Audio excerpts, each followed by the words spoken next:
What's up, everybody? This is Behind the Cork with Eric Rocha. It's good to be back. There's a few episodes that I recorded before this. I'm back, and I'm really excited. A lot's happened since I first had a podcast. This is my second go-around, and I'm excited, to be honest. It's going to be a lot of fun because I get to interview friends that I've made, friends that I've had for a while. And it's not just going to be comics either. Listen, I want to talk to all kinds of people from all different perspectives. Hey, who knows? Maybe we could get a couple porn stars in here. You know what I mean? Lighten things up a little bit. I don't know. Maybe we'll get a teacher. Maybe we'll get a teacher who was a porn star. We don't know yet. Anyways, guys, it's going to be just a good, fun interview show, and we're going to have some fun with it. How many fucking times am I going to tell you guys we're going to have fun? You know when something's not going to be fun is when somebody has to tell you, hey, we're going to have a lot of fucking fun. No shit, just get to the fun. Right. So my guest is Luke Allen. Luke's one of my best friends in comedy and just in general. I can't say enough good things about this guy. It's funny because, like, I think from the outside people to assume like I'm in love with this guy and ew, he's gross. No, I'm kidding. Luke is just one of these guys that I really think is gonna do something spectacular, and you can't say it about all your friends. You really can't. But I do. I think he's gonna be something big. Just because the guy loves comedy, and I mean, off the stage, he's probably the funniest person I've ever met. He is. He's the funniest person I know. And then when he gets on stage, when he's fucking rocking and rolling, man, it's so good. It is so good. But just like all of us, I think, we're all trying to figure our way out how to do this thing and, how to make it the best that we can. So, anyways, I'm not going to jabber on too much more. This is my buddy, Luke Allen. He talks about his time in New York. He talks about, we talk about feelings a little bit, not too much. We're not going to get too crazy into it. Luke's not a feeling kind of guy, but he is an amazing writer and a very, very funny guy. If you ever get a chance to hang out with him, just listen to him. You could be with Luke literally 10 minutes and know he's one of the funniest people in the room. So, anyways, I hope you enjoy it.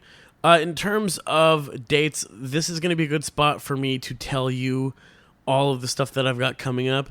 As of right now, I'm not doing anything.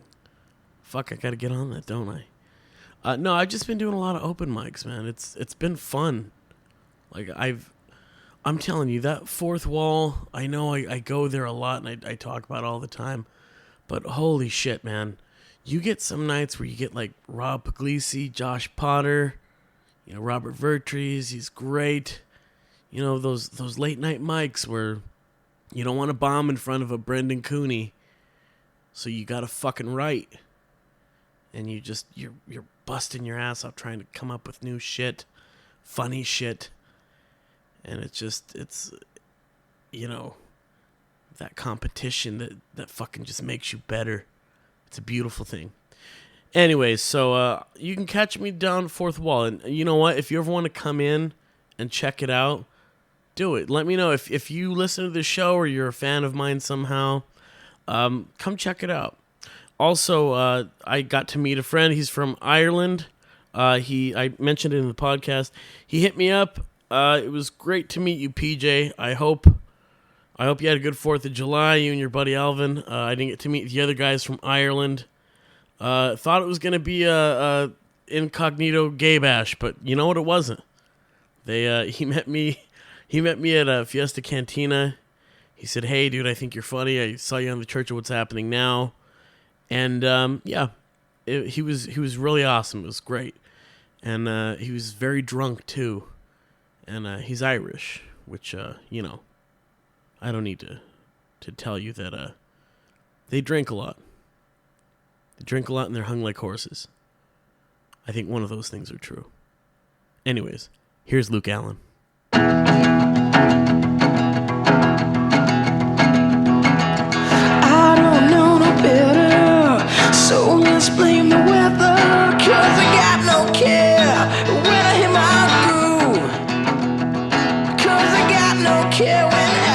hear my groove. Well, my music's rolling. I'm on to that kick. Yeah, thanks for having me. I loved your fucking shit. That was before I even really knew you. I started listening. Because the last guy you had on was Jay Light. I still remember listening to that. I was grocery shopping at the Ralph's at Topanga Canyon. No, not Topanga. Winnetka and Ventura out in Woodland Hills. For some reason, I was walking around. I was grocery shopping and I was listening to that. It was fun. I actually missed it because I like talking to comics such as yourself. You're good at it too. You're a good interviewer. Oh, listen to you. For real. You guys can't see. Better than I was. No. You know what? Yeah, that's one thing that I did want to talk to you about. You're coming off a pretty fucking popular podcast episode yourself. You host your famous podcast. Go ahead. Live from the 405. Fantastic. Not on the 405, Alex. Yeah, prick. Fuck. He's not going to listen to this. No. They'll be too busy writing, quote unquote. First thing I got to ask you, how did you get Mark Normand on your podcast? Well, let me tell you, Eric, it was very simple.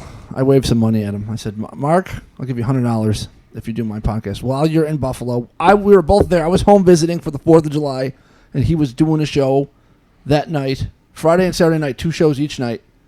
And I won't do 2 shows a night, babe. I bought tickets like a month before. Oh, I got 6 tickets. What, 6? 6? Yeah, 6. 6 is good. good. 6 goddamn people to go to that show for him. I've been wanting to talk to him forever, and I've been piling up questions to ask him forever because I'm a fan. And he's like pretty receptive, and he does people's podcasts all the time. You are a big Mark Normand fan. I am. I'm like 6'2" and a half. So, ooh. Yeah, I would say so. But yeah, no, Tuesdays with Stories is his podcast. Eric just became a huge fan of it. He loves it with him and Joe. But I know he does other people's show, and I'd asked him a couple times when he was in L.A. because he lives in New York. And I could never get him. He'd come on the next week and do his podcast. Be like, oh, yeah, I was in Minneapolis and I did a couple guys' podcast. I'm like, what the fuck? You can't do mine?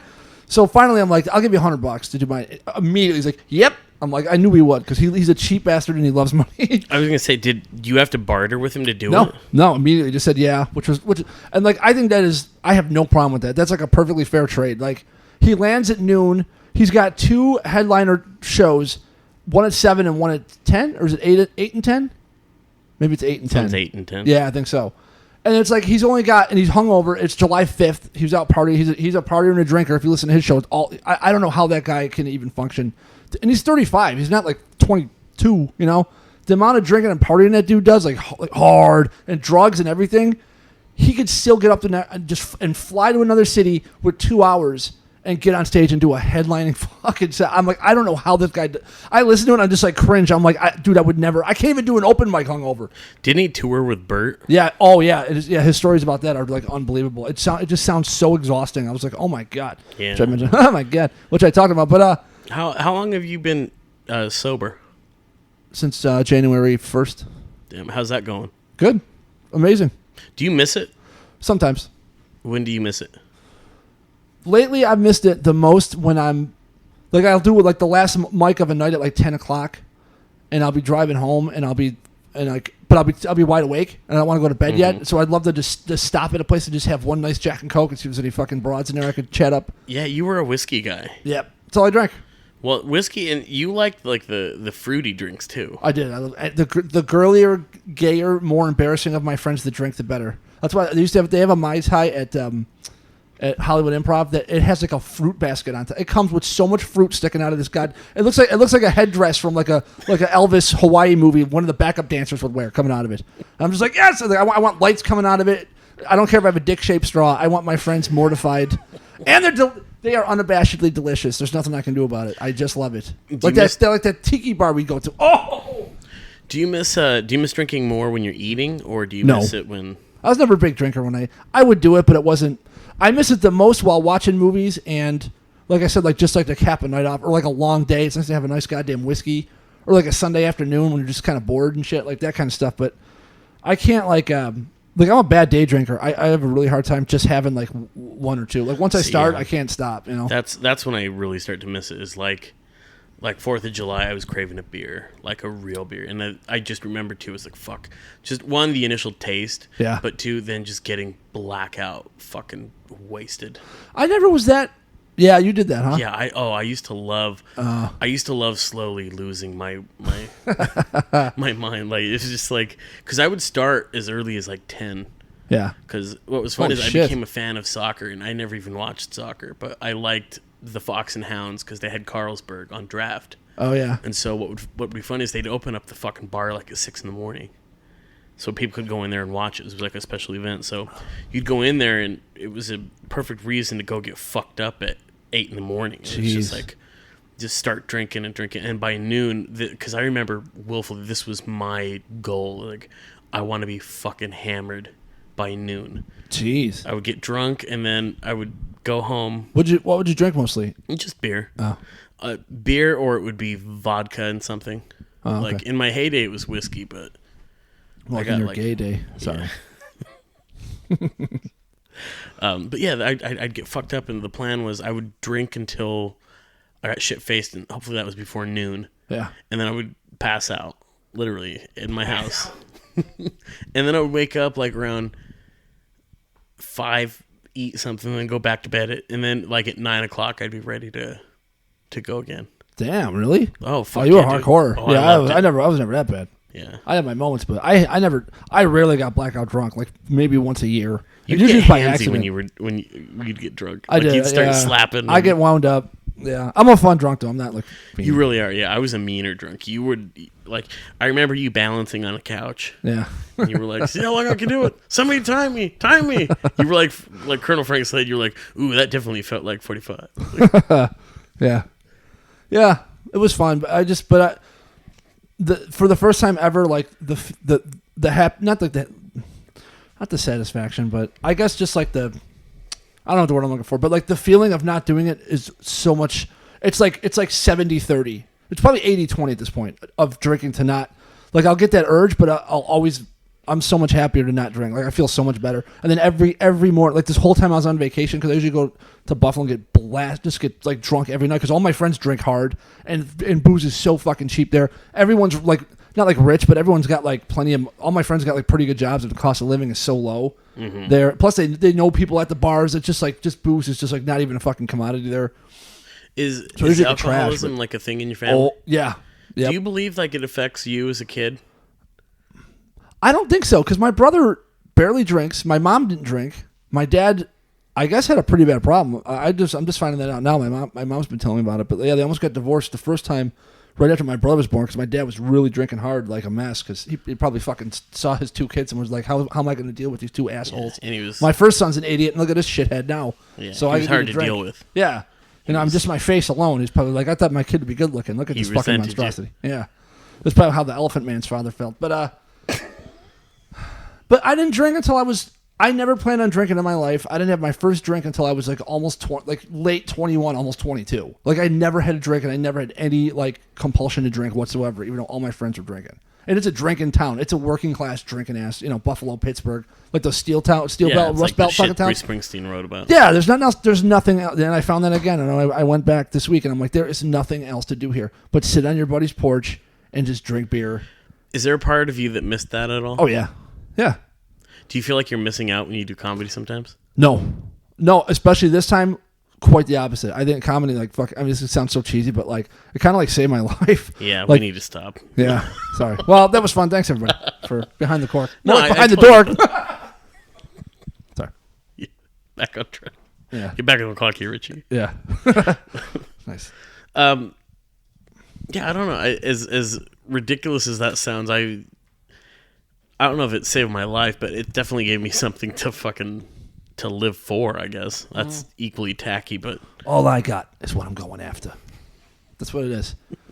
You're Vincent you, Hanna, and I'm fucking and I'm De Niro and Pacino in Heat. No, I realized hanging out with my dad, this on the 4th, who I don't see often. I see maybe once a year. Once I started like listening to him and thinking back and everything, I realized I use comedy. This is how I know I'm going to make it. This is why I felt great. But it's equal parts tragic and shitty.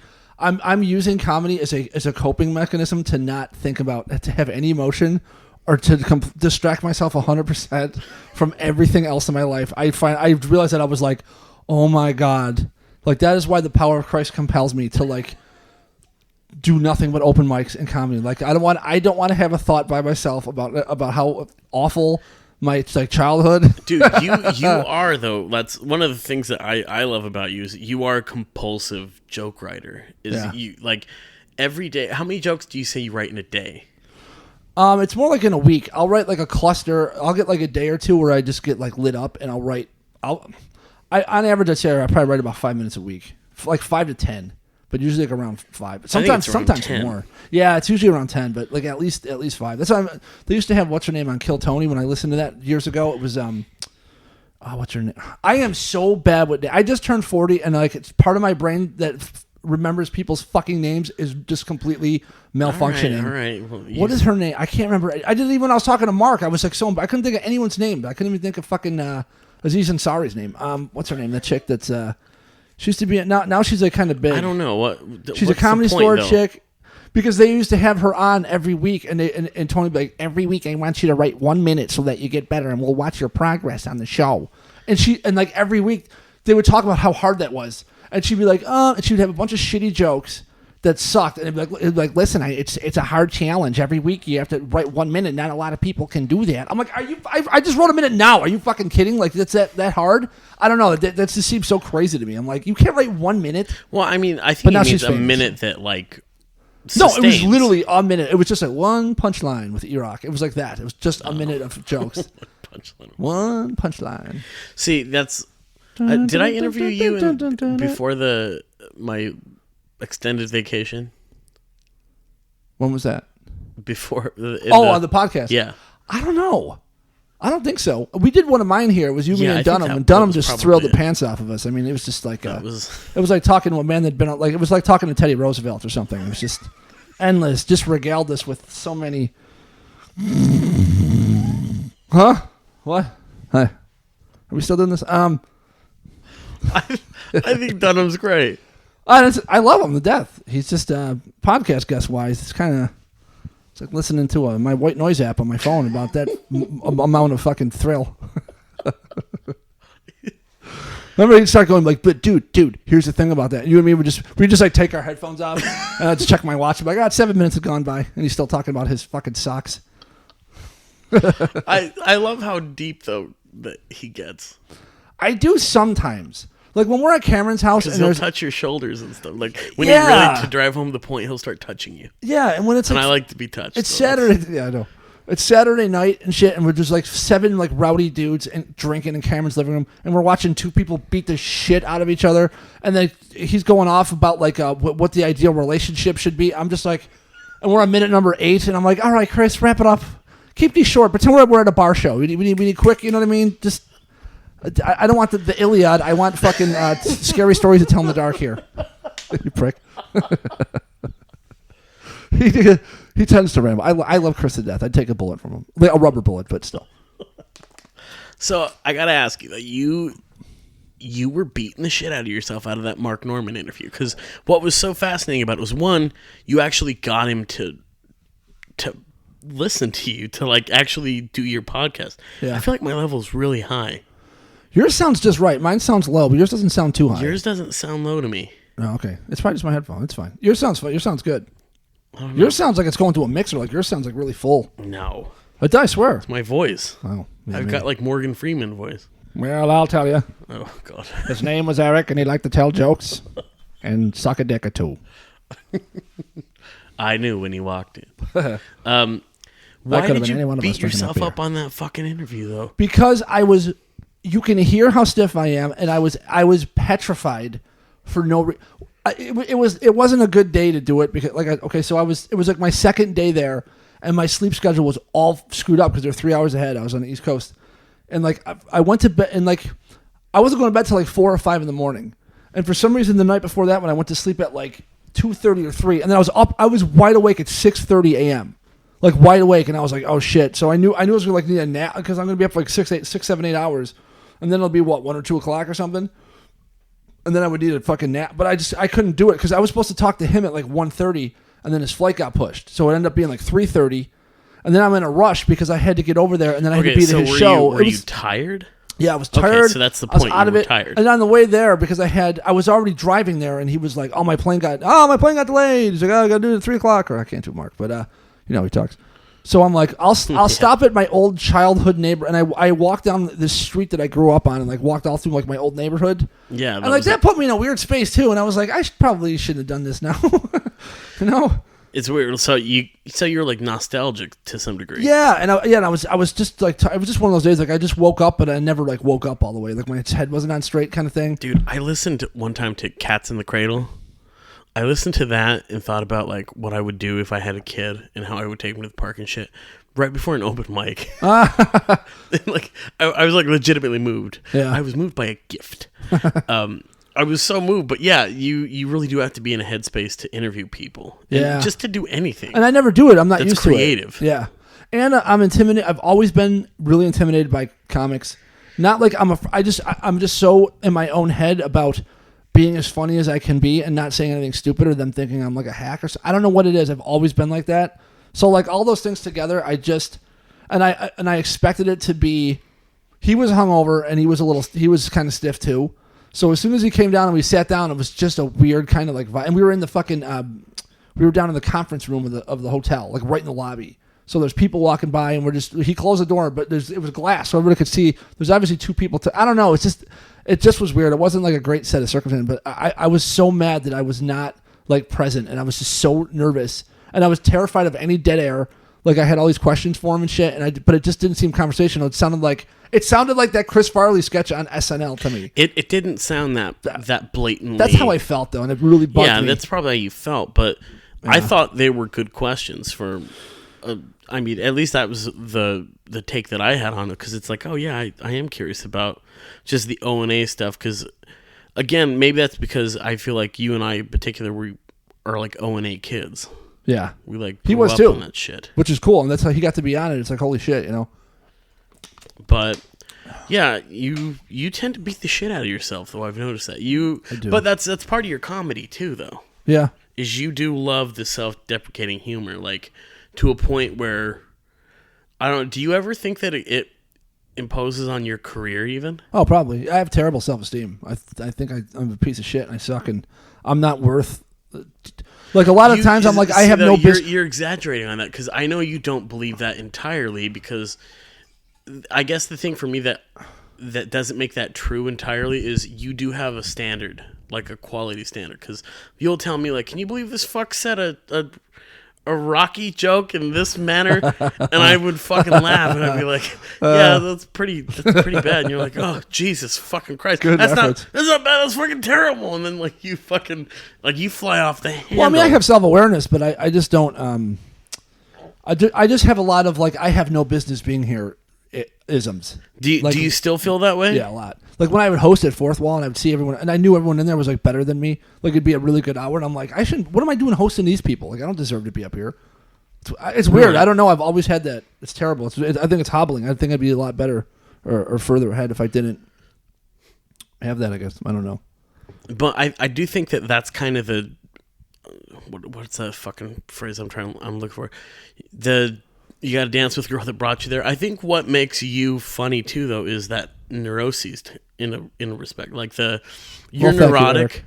You're neurotic, but that's also why you write jokes too. Like you can see it through your jokes. Yeah, like that's a coping mechanism, I think. Yeah, which makes sense. I mean, that's why people are comics anyways. What's that story? There's some story with like Dennis Miller. Anyways, they're watching some kid get picked on, and like this kid got like a shit beat at him, and then they like stole his bike, and he just stood there and he looked at the comics, and then he just started walking, and the comics were like, there goes the next great stand-up comic. Like, oh yeah, I heard that story somewhere.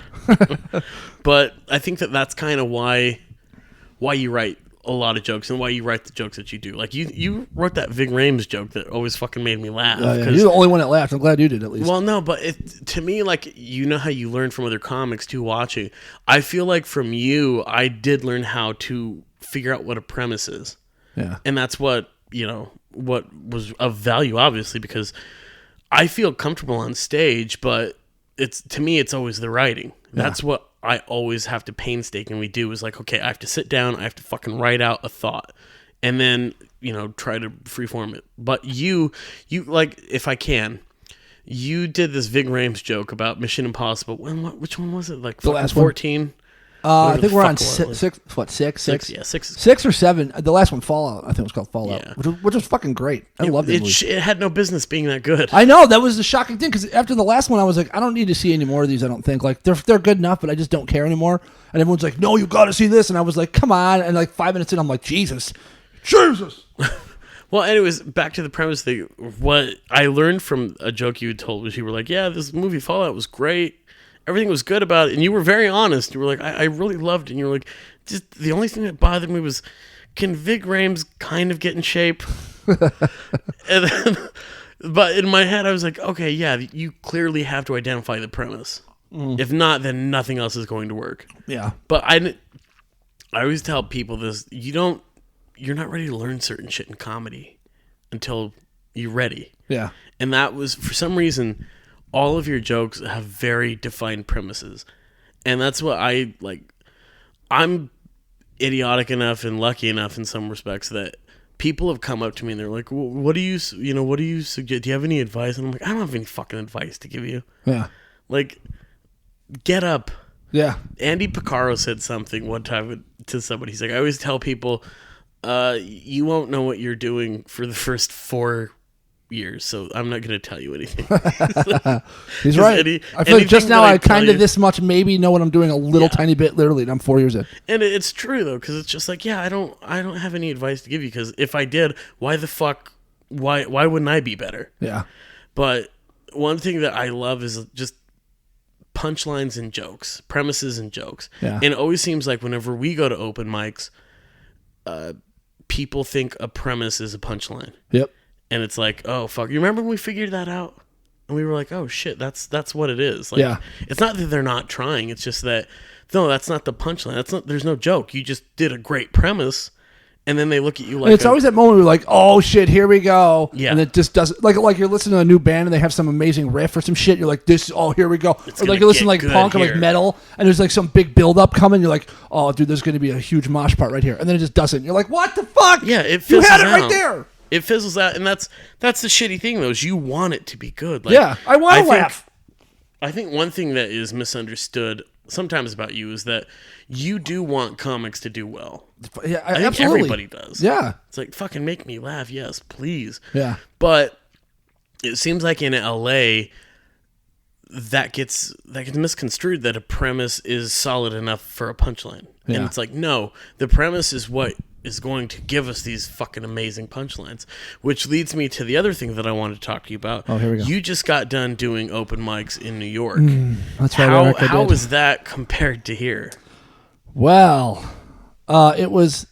I realized I did New York and LA within 48 hours of each other. I was like, holy shit. Number one, that was awesome. Like I was like so psyched about 48 that. hours. Yeah.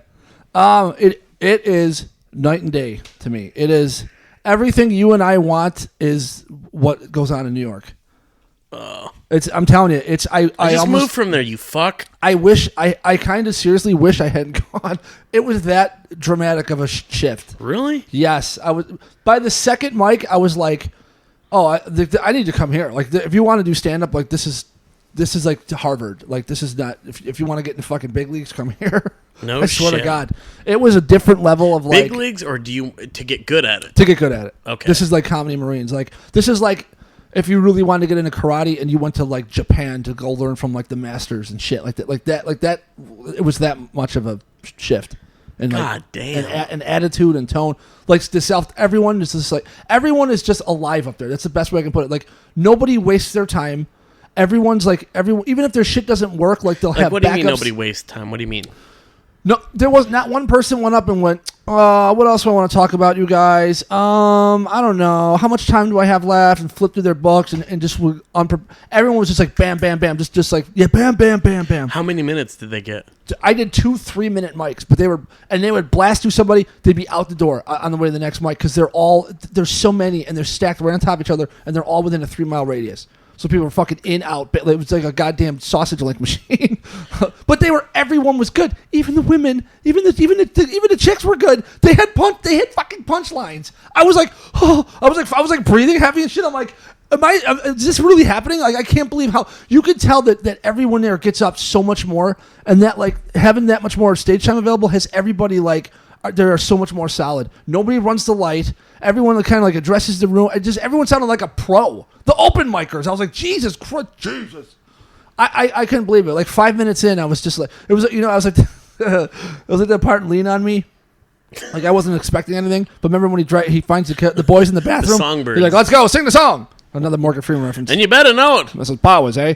And they sing the boy, and they start singing in like 5-part harmony, and Morgan Freeman's face is like, oh, he's like shocked. That's what it was like. It was like a comedy of that. Take a bow, New York open micers. Yeah. You've just rewritten our alma mater. Yeah. Wow. I didn't give you permission to write any punchlines, did I? Dang! No, you didn't.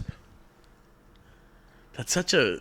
Dude, it was, I couldn't believe it. It was, everyone was like friendly.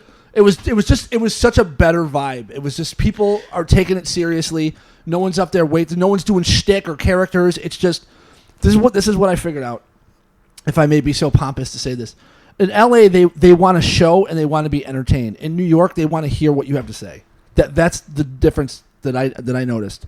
Like, they want to hear your jokes in New York, and they want a fucking dog and pony show out here. The guys that, like, Jeremiah Watkins and shit is, like, the pinnacle of, like, LA comedy. Not that he's bad, but they want loud running all over the place and shit, like, wacky shit, which, like, he's good at. And, I actually like that dude, and that's not my style stuff, but I actually like him. But he that's what people want here. They want loud, crazy. New York, they want pissed off observations, self-deprecation. Everyone had like jokes. Jokes. Like, yeah. I just couldn't. It all sounded like my kind of shit. I did like shockingly well at the freaking Creek in the Cave. Like my first joke out of the gate got like a big laugh, and I was like, oh my god. I don't know if I would do well out there though. You would, because you're pissed off enough, and you have enough like sarcastic. Like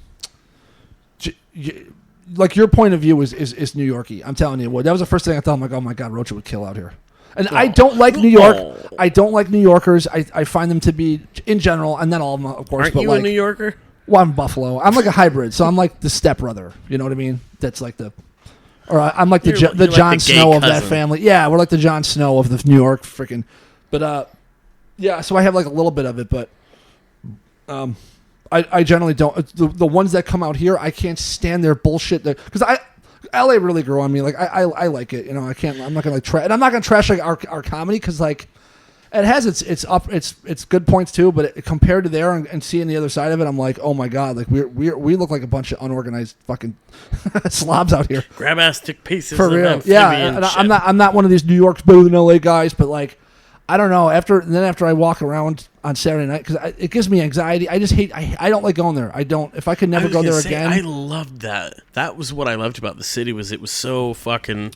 There was always something going on. Yeah, it wasn't until I guess I do better. I have like panic and anxiety shit, and I guess I do better at night because I can only see what's in front of me. I don't know. I feel boxed in and very. It's good. I We feel like got I'm on arrested the. at night. I feel like I'm on the urge of a panic attack all the time there. I'm not comfortable. But at night, it wasn't like that. And I was walking around just like in Brooklyn and shit, and then I went over to McDougal when I was sending you the pictures, and like, dude, it sucked me in. I was like, there literally is like a magic to that city that is nowhere else that I forgot about, because when I first started going like when I was like 20, in my early 20s, and I wasn't so like, I don't know, my panic shit got worse.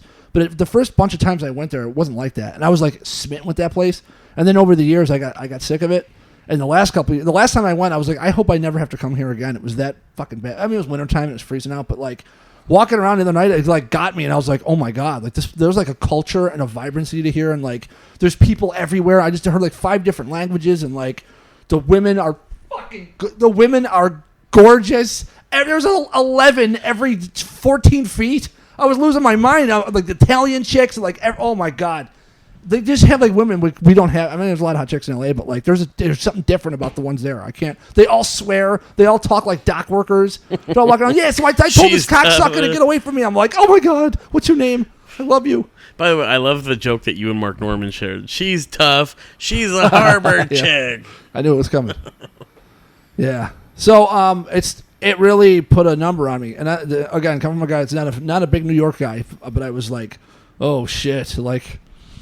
This is where I need to be. If I really want to do this is where I should be. I felt like I don't know. I felt like I would do better there. How long have you been out here? 15 years. fuck, really? Mm-hmm. I took 1 year off. So 15 fucking years in Los Angeles? It would have been 16, but I took 1 year off. Yeah, exactly 1 year, 365 days. Holy fuck. I didn't know you were here that long. Yeah, 04. I've been out here, I think, 7 years. Oh, yeah. So... Been here for 7 years. I lived in New York for 4 years, though, but... Did you? I didn't know you lived there that long. Mm-hmm. Oh, no shit. Yeah. So, I went to school out there. I think the one thing that I remember most, though, was L.A. was where you could go to make money. Yeah. Yeah. And I don't feel like you can do that in New York. Yeah, or even if you do, it's worthless because it's so fucking expensive. That's the other problem with that place. It's unbelievable. And then money was the big evil in New York. It was just like, oh, it was about the art, man. What the fuck with the art? Yeah. And it was just like, you know, people were pissed off because I can remember too Broadway, people bitching that Broadway was primarily Disney. Yeah. Which I don't think it's that way anymore. Joe Kay, an old comic, told me about that. Kind of correct me, but regardless, I came out to LA because I did being a starving artist was fun for 4 years, and then I was like, all right, I'm fucking tired of this. I want to make money. I want to start a career doing this shit. Yeah.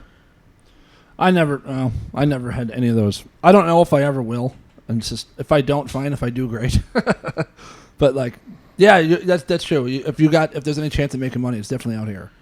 And to me, that was what I liked about LA. It was like, okay, good. New York will teach you discipline.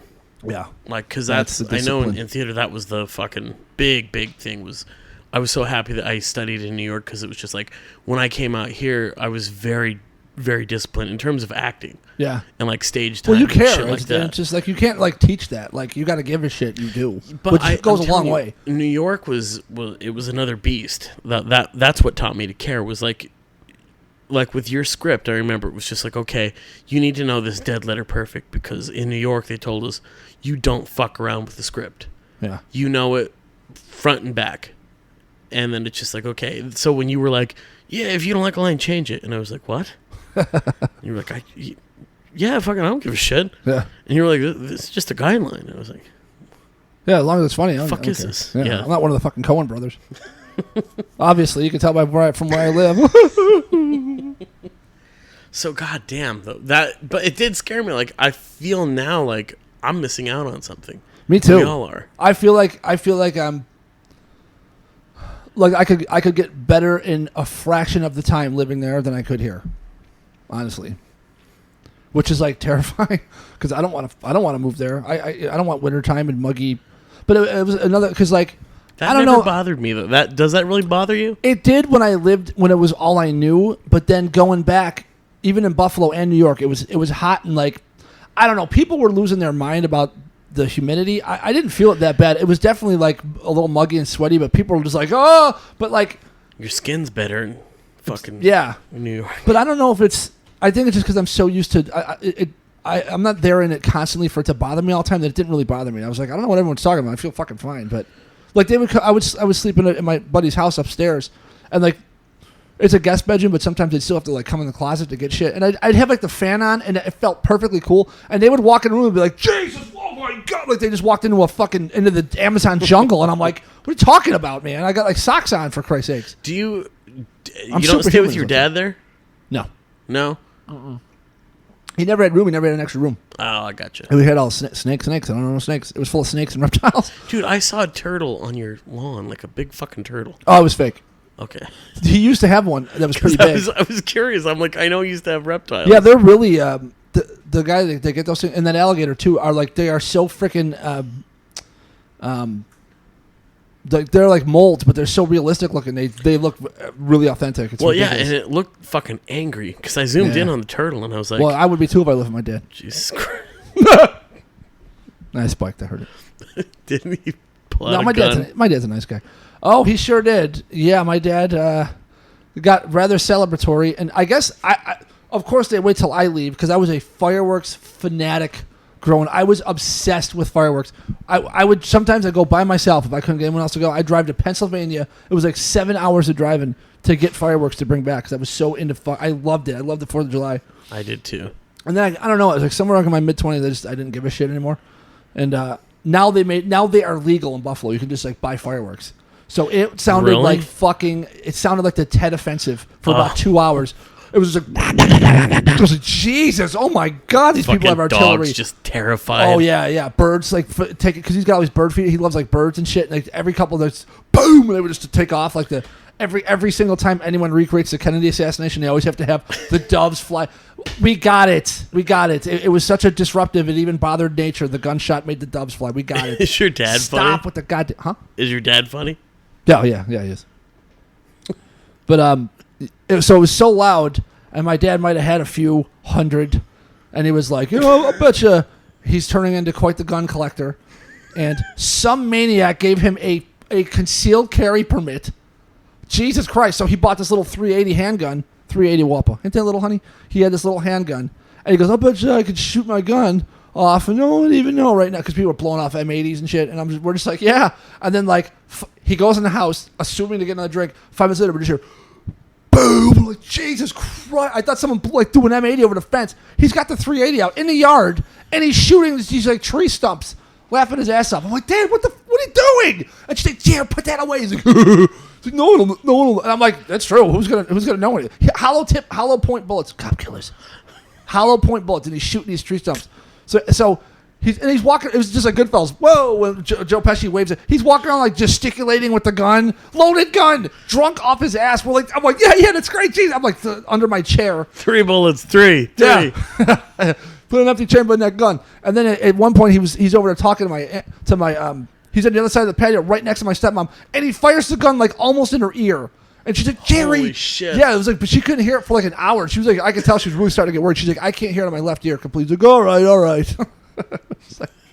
Like, that's gonna make her fucking hearing. I know. go It's just back. like, yeah, calm down. I'm Oh, it wasn't sorry, that big of a deal. Jesus I'm like, yeah, you Christ. fired a gun in her. Like, you could feel the concussion wave off the barrel. Like, it was a little gun, but it really packed the fucking wallop. But, yeah. So, yeah, that happened. That was something. What did you inherit from your dad? I should have been able to think of something funnier right there. I don't know. I guess a sense of humor, because he's a smart ass, and my whole family's like that. Like they just like make fun of each other, and they're just very like they're a nasty sense of humor. Really? Could be, oh yeah, my parents were they were pretty brutal to me growing up. My mom and dad would have a fucking Luke roast and like make fun of me. Yeah, I used to get kind of. I think that's where I got that from. And I think that's a defense mechanism too, because I'm pretty mean. I was gonna say I hate it when you're on a roll. There's no stopping, and it fucking annoys me because I take a lot of pride in the fact that like I'm not an easy one to get up on. But fuck you, I cannot beat you, you piece of shit. Yeah, sorry. Yeah. What do you want? I'm unstoppable.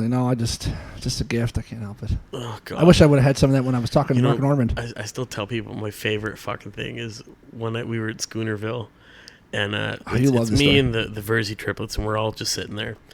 And what's her name? Tracy, right? Tracy was this bartender, and I mean she's lived a life. Tracy, that's I guess the nicest way to put it. Yeah. And anyway, she would have to tend the bar all by herself, but she also had to make the food. And it was kind of like, okay, like, and I always would order something because, like, one, I like food, but two, I knew it helped her, like, just money wise. So I was like, all right, fuck it, I'll get something here, whatever. Yeah. And so, anyways, something happened where she was making somebody a burger, and she left like a plastic something on the grill, and it just melted. And then the melt started to fucking hit like it stunk. I think it was hot there too to make it even worse. Yeah. It was the air conditioning wasn't working. Yeah, that was. And so I mean, it was hot, and then I mean, you could just smell burnt plastic all over the fucking bar. Yeah. And she started crying, and she was like, "It's just fucking so pissed off right now. Just fucking can't stand this shit." And so it was like, okay, it's okay. She's probably drunk. She's the kind of person that you'd hug her and you'd be like, it's okay. And there's nothing feminine about her at all. She'd like fucking like snot would be dripping from her nose like a naked gun, just ruining your shirt. You're like, fuck, that's what. Like fucking Callahan from Police Academy. So she's just fucking cocksucker, some fucking cunt. Like, just like, nothing. Yeah, I know I burned it. All right, I fucked up. She's like yelling to the whole bar. Nothing dainty about old Tracy, but that was her charm. She was like the unsinkable Molly Brown. She's like a truck stop waitress from like fucking like Nebraska or some shit. Exactly. And then, somebody's like, oh, we're trying to like lie and shit. Like, oh, you can hardly smell it. Like, don't fucking say that. I know you can fucking smell it. What are you, stupid? And like, okay, sorry, Tracy. Okay. So all of us just resigned to the fact that, okay, don't say anything about the fucking plastic smell because it's going to send her over the fucking edge. All right? So we're all just sitting there and like probably dying of something, like probably cancer in the air that we're all breathing in. His eyes are watering. Exactly. So who fucking hops in and like we just calmed her down. It's like putting a baby to sleep. We literally just fucking put her attitude at bay. She's not pissed off anymore. Yeah. She's calm. And then here comes fucking Luke. Luke comes in and just announces to the bar. He fucking walks in, he's like, somebody's cooking something good. And then he rolls his eyes. And just the way that somebody's cooking something good. And she came out from the bar. What the fuck did you say? And I mean, she just fucking lit you up. And then she like never faced me. I'd just be like, yeah, okay. I would just sit there and smile at her. It was like, remember when Foghorn Leghorn would tease that dog and it knew like its leash was extended so far? She was like in your face. Yeah. And she's like, you fucking asshole, fuck you. And then Luke, you just looked at her and you go, consider me fucked. Yeah. Oh, God. She was something. She fucking hated you. She comments on my Facebook all the time. She's like all up on my Facebook. Really? Yeah. And I kept going like, who is this lady? Because it like wasn't her profile picture. After like the 10th time and I flicked up, I was like, oh my God, it was her. I was like, I can't believe I thought she hated me. I don't know. She hated, but like 5 minutes later, she'd be all like nice to me. I'm like, I don't know. I think she's got some screws loose. She was really nice. Definitely got some teeth loose. Yeah, I kind of miss that place. We had some good times in there. I know, that was a good fuck time. So, if you could change something about Mark Norman, what would it be? Just that you were looser? Yeah, and then I could. Well, how did you want that interview to go, though? In my dream scenario was it was Tuesdays with Stories, but I was there instead of Joe, and that we'd be able to just bounce shit off each other and like just have kind of quick pattern and like just more jokes and references and like I don't know. I was kind of hoping like I didn't. It was like doing a set. Like I hope I don't even get to my material. And it was like I blasted through those questions. So, and I realized halfway through, I was almost out of questions, and I was just like, I swear to God, I was like thinking about cutting it short because I was like so uncomfortable. I'm like, this is like torture. I'm under so much like stress for no reason, just like self-imposed. Can you acknowledge this? So, can you acknowledge they were good questions? No, yeah, I think they were good because I took them because I'm a fan, and I was piling up for like a better part of a year, like expecting to get them on at some point. Yeah. So yeah, no, I didn't mind the questions. It just wasn't conversational, and it wasn't like it didn't seem fun for him. And I wanted it to have like a good thing where he like thought I was funny and be like, oh, maybe I could use this guy. Like I wanted to like establish a relationship with him too, kind of. You know what I mean? When you fuck girls, are you like a pleaser? Oh my yes. Okay. Oh fuck yeah. I am a people pleasing man. For as much as I don't like people, I'm a people pleasing fucking mania. I really am. You really don't like people? Not really. No. I think you do. I think you get anxious about pleasing them. I just feel like I never fit in, and I feel like people generally don't like me immediately, which most of the time is true. I'm telling you. I don't know.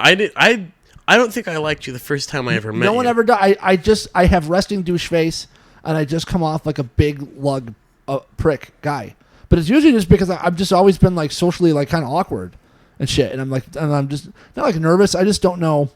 I'm bad at small talk too. That's not my fucking forte. Some people can just do that so easily, and I can't. But yeah, I rub a lot of people the wrong way I've had my whole life, school, jobs, everything, comedy, sex. But I'm a pleaser in bed. Goddamn, that's all, you know. Yeah. Well, I don't know. Is there a question you wanted to ask Martha that you didn't get to? Yeah, I wanted to ask him why is his podcast only an hour long. I wish it was long, especially the episodes where like they barely even get. They leave like 5 topics on the table. I'm like, why don't you guys do like an hour and a half, 2 hours? Like a lot of other what people do you like about him so much? Like, because you consider him like one of the greats right now, right? Yeah, he's up there. About their show, I just like that they're still having fun. Like I said that to him. Like so many of my favorite guys are just curmudgeonly and are so over the business and doing stand up and all. Like I love Joey's podcast, but like all he does is bitch about. Like I won't even drive over the fucking. He won't drive over the hill, and it's just like he's just like such a grouch. But those two are they're like that shit. Like they're in the top part of the rise of their career. Like I don't know about well, probably both of them. I don't know, but like Mark's really blowing up. Like he's like one of the fastest rising guys. Yeah. And like you get to hear it real time. But like they're having like fun, and then like the bad shit they got to deal with. Like I don't know, it's just interesting because like they're all over the place. Like it's kind of like my dumb show, but all I do is talk about like open mics, and they're talking about doing like Tonight shows and like. They did some huge show in like freaking New Mexico or something, and like there's some drunk. I don't know. They just got good stories. I like hearing like what real comics have going on. Yeah, I guess. And they don't talk about politics. I forgot to ask them about that too.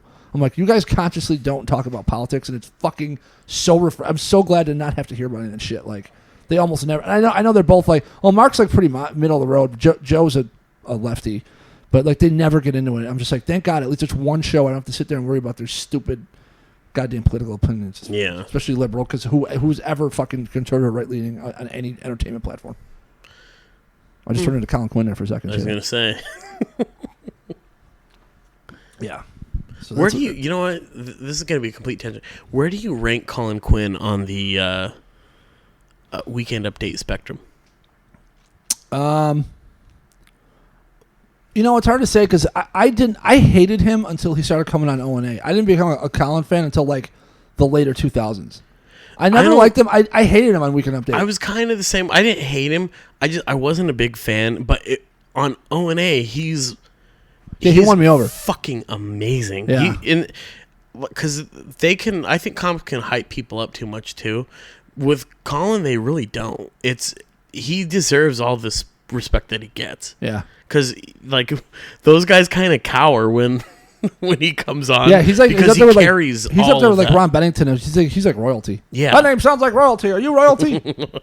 But I remember him from. I swear, I remember him from Remote Control, the MTV show when I was little. Jesus, really? Yeah. So when he started coming around, I was like, this guy, like this like jerk off from Remote Control. Like I don't know, that like delegitimized him for me until like 2004. Damn, that's a long time. Yeah, swear to God. Yeah, I never gave a shit about him. But Weekend Update, I didn't like him. I was Kevin Nealon all the way. It was my favorite. And Kevin Nealon, and then Norm Macdonald. Remember Kevin Nealon? Note to self, and he would turn and have the little tape recorder. Oh God, I loved him. I like Norm Macdonald, but I'm trying to think. Norm Macdonald's number one because I liked him for the same reason I like Letterman. Is that they probably weren't they weren't fucking really appropriate for what it was. Yeah. Like they had not much of a filter. Exactly. Like in Letterman, like especially reading his book, he was so not qualified for that job. But that's kind of what made it so fantastic is him giving all the shit to these people, and like he just consistently knocked how terrible the show was. Yeah. But there you go. Yeah, I guess there's something to that. Yeah, sometimes when you throw like a weird person into a weird situation, like, that's like Johnny Carson. When he started on TV, he didn't know what the fuck he was doing. Remember, like everybody talks about his bombs. How when he would bomb, they'd be like. But even before he was that, he took over some other show that someone else was hosting, and he was like, "I don't know what I'm like. Why me? Like I don't. He barely even had any experience." I can't follow you down because you know so much more. You love that old Hollywood. Well, I read that book, The Comedians, talks about all that shit, which was great. But yeah, I don't know. I like that stuff. I'm not even a fan of. Like I never liked Johnny Carson. I remember like my grandma. I'd watch him and be like, I don't understand what's entertaining about this. It was all like adult humor that I didn't get. Did your grandma want to fuck Carson? I don't know. Maybe. Probably better than my grandpa. That's for sure. Should have seen that fucking guy. Who wanted to fuck your grandpa? Come on. The Nazis did. No, come on. Oh, that's my other guy. I'm talking about my mom's father. Oh yeah, Dude, that's. Oh my God, I love this. No one's gonna know who it is. No one knows who. I can't. I'm so bad with names. From like one day to the next, I can't remember anyone's names. I will name him for you. What's his name? It is such a fucking great guess. I keep wanting to say Peter O'Toole. No, it's Peter Lorre. Peter Lorre. Dude, trust me, if Peter O'Toole made a move on your grandpa, he would have said yes. Peter O'Toole was gorgeous back in the day. He was. Fucking Peter Lorre was a creep, though. Yeah. And he touched grandpa's leg. Something like that. Yeah. Well, it changed to like my dad said he went to a party, and then it became pretty evident to my gramps that he had a big thing for men in uniform, and he would invite all like the U.S. soldiers and guys and shit over to his place, and he was like, "I'm getting out of here." But then I could have swear he said that they were at a bar and he put his hand on his leg or something like that. My grandpa was knocked out. It's funny because I was watching him on YouTube, and they have like cartoons where they would make fun of how creepy he was. Oh, really? And because even Robin Williams does him in Aladdin. I didn't realize it, but Peter Lorre is the one who's like, I don't like raising people from the dead. It's not a pretty picture. I don't like doing it. And it's just like, ooh, God, what a creep. But yeah, that's Peter Lorre to a fucking T. Mm-hmm. But anyways, we'll wrap this up here a little bit. I thought the Mark Norman interview was very good. I mean, you like to beat the shit out of yourself quite a bit, and I get it. We get it. I didn't think it was bad. It just didn't go the way I wanted, and I didn't enjoy myself. Not what I wanted. Yeah, I did.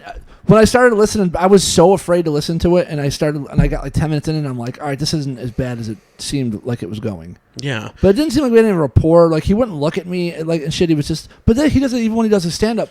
He didn't really look at the crowd. He looks at the ceiling. He looks at the back wall. He doesn't make eye contact with people. So do you take like strength from that he might have some of the weird quirks that you do? Yeah. It's it's a mitigating factor of why it didn't go as good as I wanted it to. But I still mostly blame me. I'm just bummed. It's crazy to think though that guy gets spots regularly at the Cellar.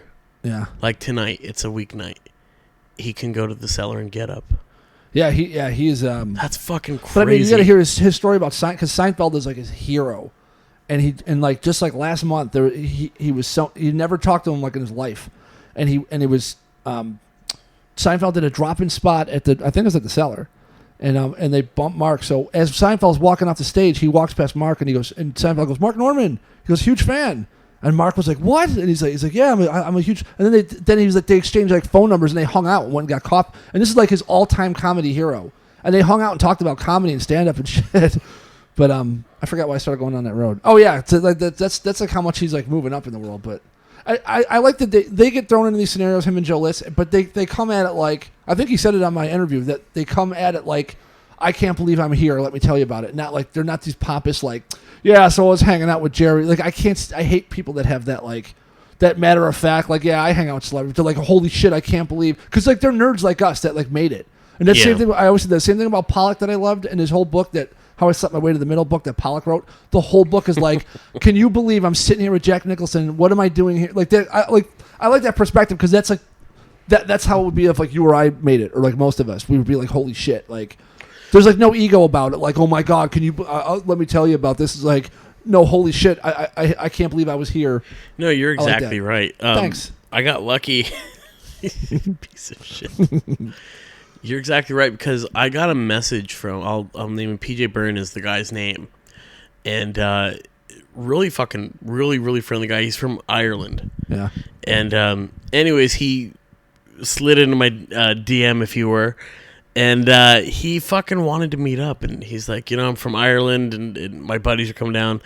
And I was like, okay, like, and I like look at his pictures and shit, and I'm like, at first I'm like, okay, is this a hookup? And I was like, oh wow, he's a good looking dude. And I'm like, oh fuck, no, he's not. Like I just see chicks, I'm like, fuck me, okay, whatever. So that made it a little more, like, okay, he must like me, whatever. It was from the Church What's Happening Now. Yeah. So he saw me on that, and he's like, yeah, if you got time, it'd be cool to meet you. And there was a big part of me that was like, fuck, I don't know if I'm okay with this. And I called you, and I was like, dude, what do you think?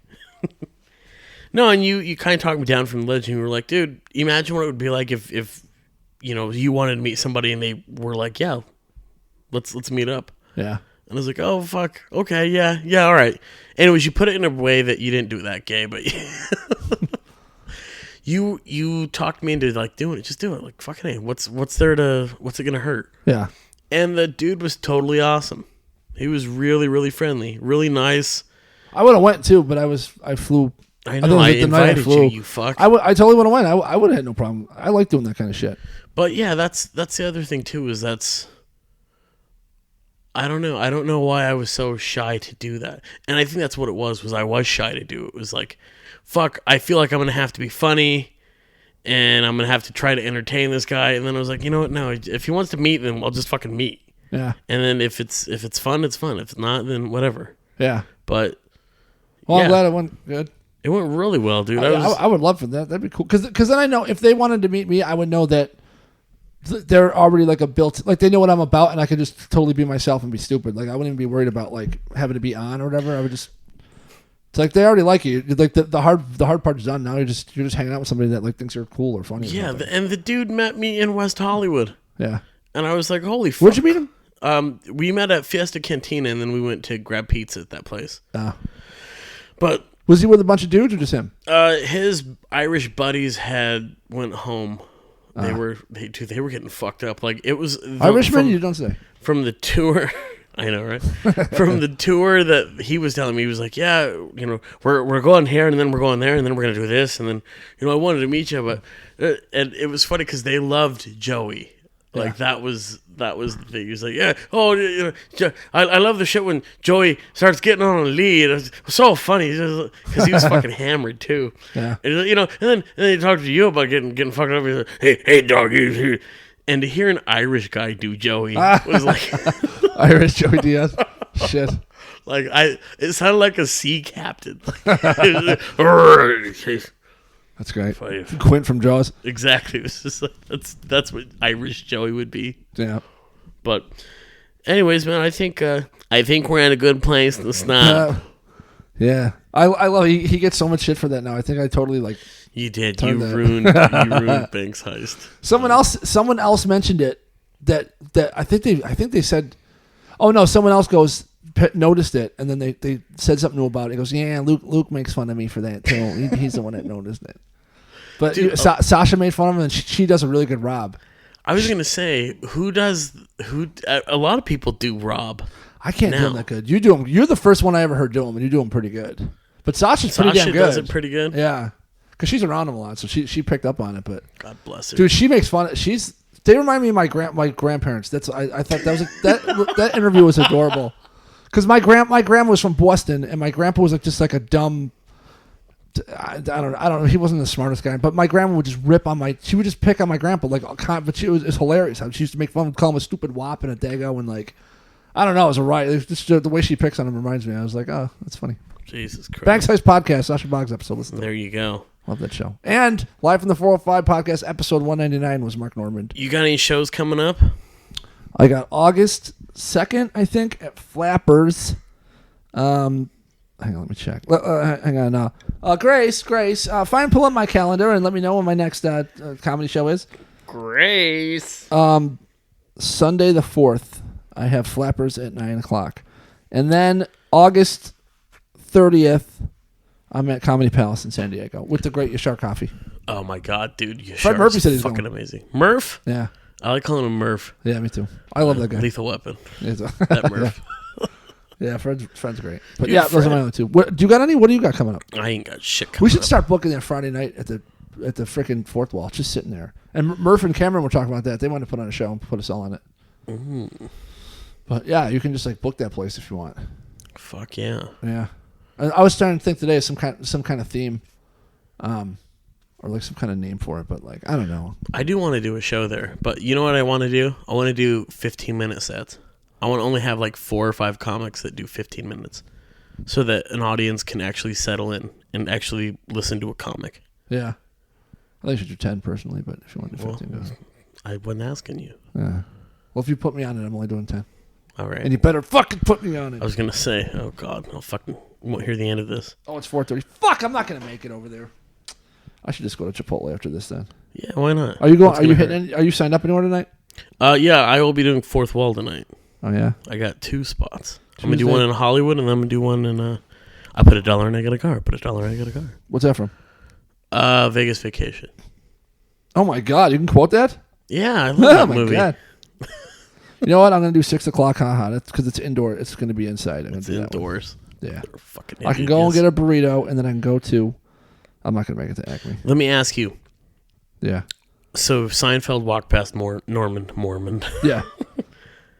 I said, "Oh, big fan." Who would you want to walk past you and say, "Big fan"? Oh shit. Oh my God, that's a good question. Oh my God. My impulse would if it was 5 years ago, I'd say Jim Norton, but not Not anymore. Yeah. He slid off my radar. He did. I noticed that. Yeah, I don't really care about him anymore. Even at the store at the cellar, I was like, I wonder if Jimmy's gonna show up. And I was just like, eh. But like seeing Jimmy was like a unicorn. Like anytime I saw him, I was like, oh my god, because I was like such a huge fan, and I just don't really give a shit about him anymore. Poor Jimmy. Shit, I don't know. That's weird. I can't answer that one. I guess Can't do it anyway. I don't know. Dean Del Rey, I like him. Oh, if Dean said huge fan. Yeah. Dude, that would mean something too. Yeah, I love that. From guy. Dean. Yeah. I gotta see. I need to go to the store and catch a show. It's been a while. I feel like you would have a friend for life in Dean. Yeah, I don't think he likes me because he's too California. He's way too upbeat and positive and like kind of like a hippie stoner, even though he's like straight or whatever now. But what do you mean he doesn't like you? He didn't even fucking. I don't know think you. he would. I could tell just in the exchanges. You're fucking neurotic. I've talked to him on Twitter, and I could tell just by the. I just have a feeling like we wouldn't gel so well. Because I complain a lot and I'm bitter, and he's not. He loves everything. He loves everything. He's one of those guys. Dude, he's such a great fucking host. Yeah, he is. Oh, yeah. my God. Yeah. I wrote him one time, and I told him he was a great fucking host. And he wrote me a very nice letter. Not letter. Yeah, he wrote me a letter with Civil War. You got a quill and a fucking feather. My dear. Do you have any writing ink? By candlelight. I was going to say his fucking emblem in wax. Yeah. The House of Del Rey. You're going to do... oh, go ahead. What did he write? I'm sorry. No, it was basically just a nice... Because I told him, I said, that was the best I've ever seen because it was a showcase at the Improv. Yeah. And all of these fucking new comics went up. And this guy, Dean... Like, if a comic would eat shit, Dean would come up, win the audience, and then hand a great audience to these fucking brand new... Oh, like reset the room for everybody? Yeah. And he kept doing it over and over and over again. I was like, Jesus Christ. And I told him, I said, I haven't seen anybody do that since Attell did Comedy Underground. Yeah. Because that was like... It was amazing. He could just reset the room every fucking time. Yeah. That was another thing about the New York... Even the open micers were so... They were like so self-aware. Like, I'm self-aware. Like, anytime they'd screw up, like, they would acknowledge, like, oh, this bit sucks, this isn't working, or like, I don't, like, I'm not trying to say, like I do that because I can acknowledge when shit's not going well, and I hate people that just plow through and pretend like they're not bombing. So I was glad to see other people like be able to read a room and acknowledge like shit wasn't, but they would be able to like course correct and like fix it or like go on to I don't know. I was so impressed. Like they just seemed like they cared a lot more and had their shit together. What was their weakness? Well, they're short. Both of the ones I went to were 3 minutes, so I think they have a lot of really short mics, which blow. I mean, I drove round trip was like 750 miles for 6 minutes of stage time, and I bombed it. The second one, I got pulled. It was a lotto, and I got pulled out of like 35 people. I was like fourth last, so no one was left. It was a giant room. It looked like it used to be a racquetball court. It had super high ceiling. It was super echoey. And there was a gigantic fan blowing because it was hot as balls out and there's no air conditioning. So just like the whole time. Like you could barely hear anybody. So by the time I got up, they were like, people were burned out.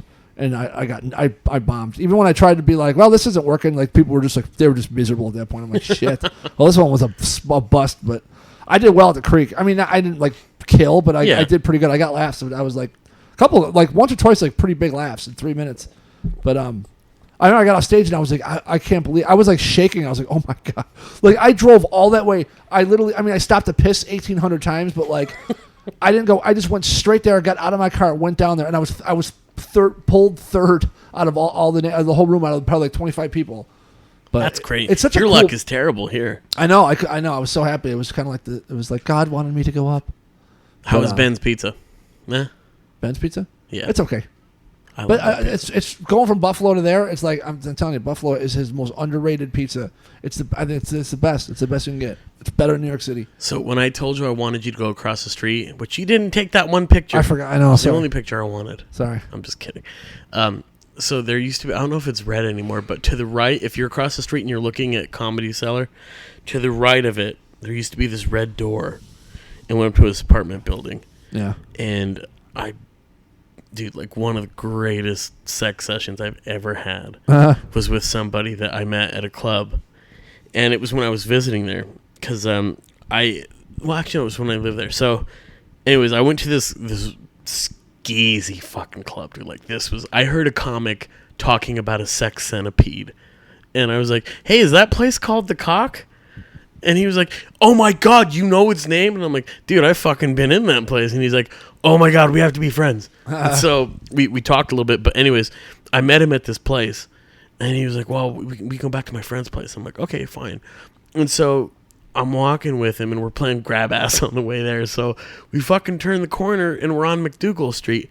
And I look and I'm like, holy fuck, this is the Comedy Cellar. Oh, you And he's like, an accident? He goes, yeah, are you coming up? And I was like, hang on a second. And I looked, dude, and I saw Michael Che, like, sitting down all fucking ho-hum. And I was like, holy shit, like, there's Michael Che. And he's like, if you're not coming up, then I'm going to go. I'm like, oh, okay, yeah, fuck, I'll come up. It was a great time. But then coming back down, like, I, like, lingered. I lingered, and I remember they were shooting some kind of television program for Jim Gaffigan. And I just walked in the middle of it. And I was like, oh, how we doing, guys? And they're like, oh, I fucking hate this shit. And I was like, oh, fuck it. And I went up to Jim, and I was like, hey, man, love your work. And he was like, yeah, you too, man. Yeah. And I was like, oh, yeah, me too. Yeah, because you've seen me, you fuck. But it was great, dude. That's why the Cellar is so amazing to me, too, is it's just like a one-night stand led me to McDougal Street one day, and I was like, oh, wow. Yeah. This is amazing. That's awesome. I wanted to see if that door was still there, but...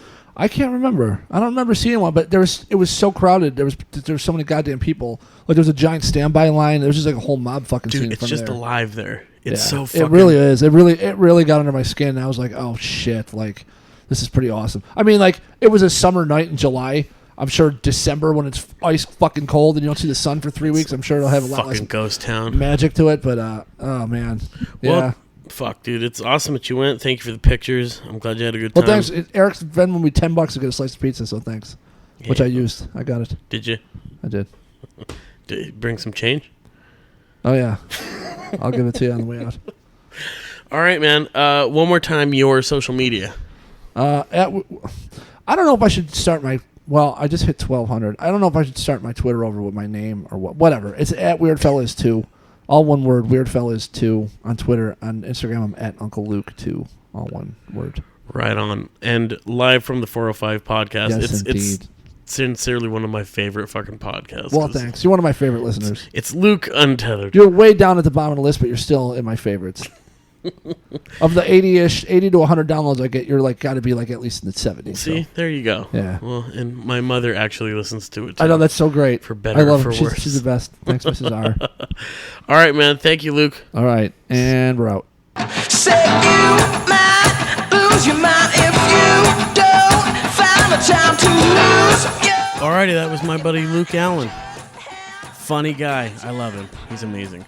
I want to thank Fire the Animal. That is the music that you are hearing under this talking.